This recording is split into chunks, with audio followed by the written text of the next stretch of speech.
Mas Ganjar sebagai baca pres yang Anda dampingi ini bisa dikatakan punya stempel dari warganet dan lain-lain sebagai petugas partai. Itu yang mungkin menjadi pekerjaan rumah untuk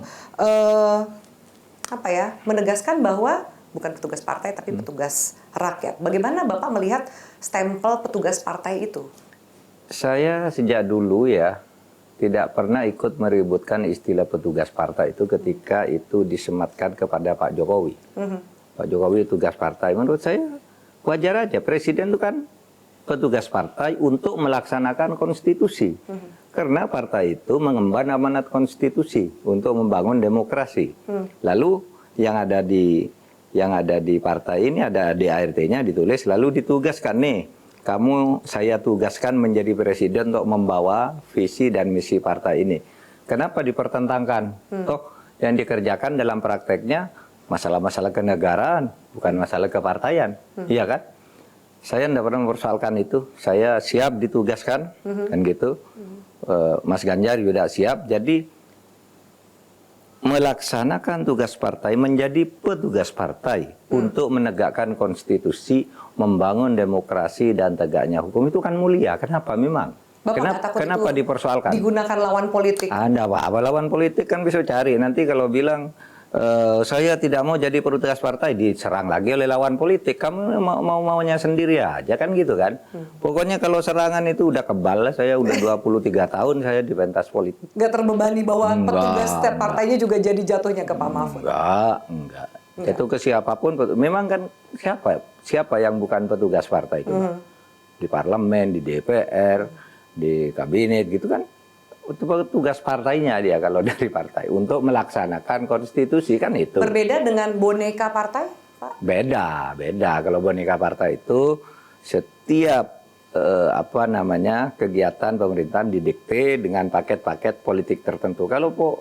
Kalau yang disebut petugas partai itu untuk politik kebangsaan kan tidak apa-apa.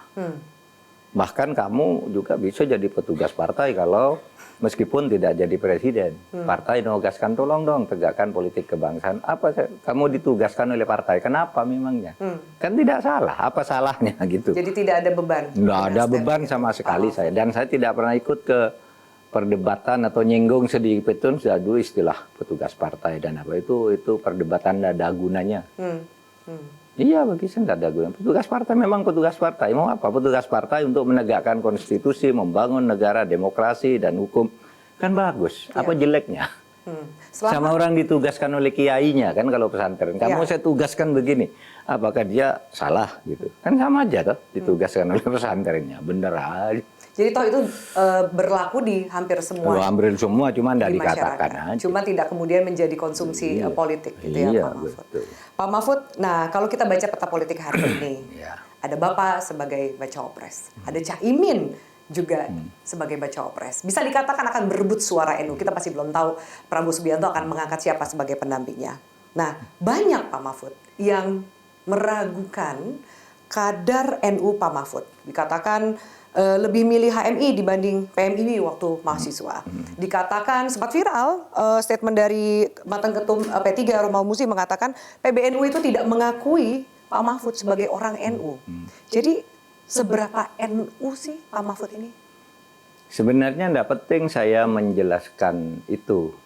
Ada orang bahkan mengatakan kapan Anda masuk NU? Tidak pernah saya masuk NU karena sejak sebelum lahir aja sudah NU. Kok bisa sebelum lahir sudah? Saya lahir di Madura, ayah ibu saya muslimat, ayah saya NU, lalu membuat saya kan berarti lahirnya anak NU juga, ya kan? Jadi nggak perlu pakai stempel kartu anggota dan lain-lain. Nggak perlu. Dan biasanya tuduhan bukan NU itu di saat situasi politik aja, karena ada orang yang sekarang sesudah saya nyata-nyata NU gitu, lalu itu NU kultural. Gitu. Ya, bukan struktural. Iya, bukan struktural.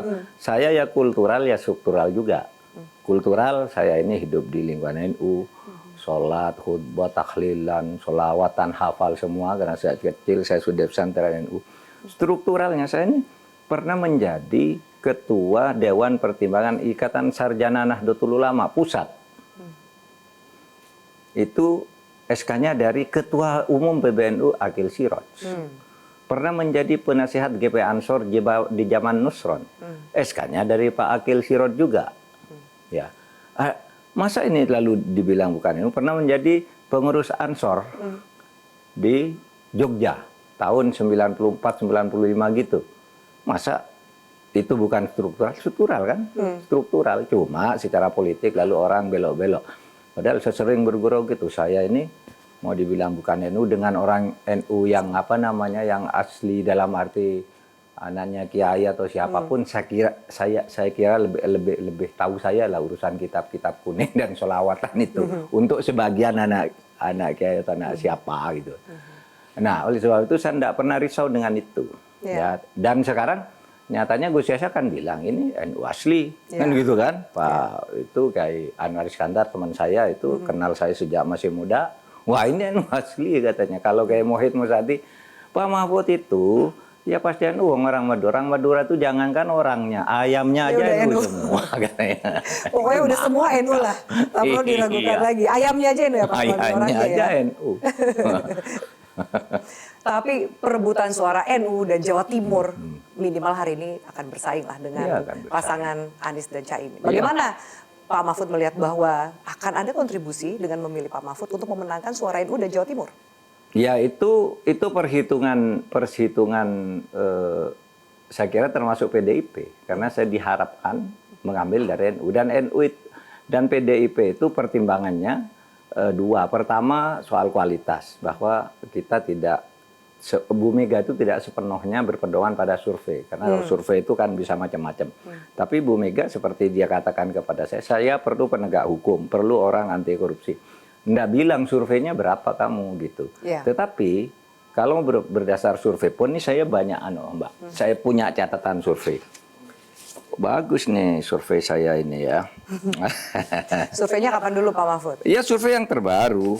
Di mana tadi ya? Saya itu selalu tertinggi dibandingkan dengan enggak ketemu di sini. Dengan yang lain.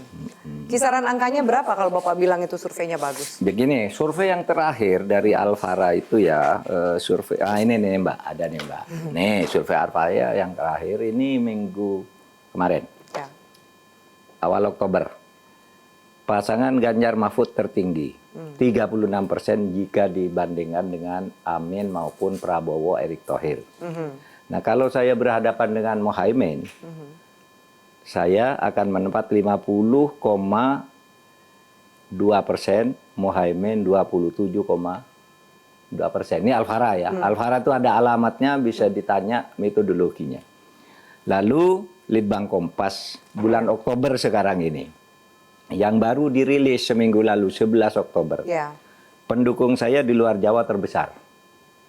Tadi kan Jawa Timur tuh menang tuh. Di luar Jawa sebagai di luar Jawa, Cawapres. iya Bacawapres 52% dibanding Cawapres lainnya yang jauh di bawah itu. Di luar Jawa. Jadi perhitungannya kalau survei itu ada meluas. alasannya mengapa Bapak tinggi di luar Jawa? Tanya ke Kompas saja. Tidak ada penjelasan. Oh pasti ada di sana. Tetapi menurut perasaan saya memang sudah lebih kiprah saya sudah lebih menasional sehingga lebih dikenal di mana dan konkret. Jelajahi cara baru mendapatkan informasi. Download Metro TV Extend sekarang.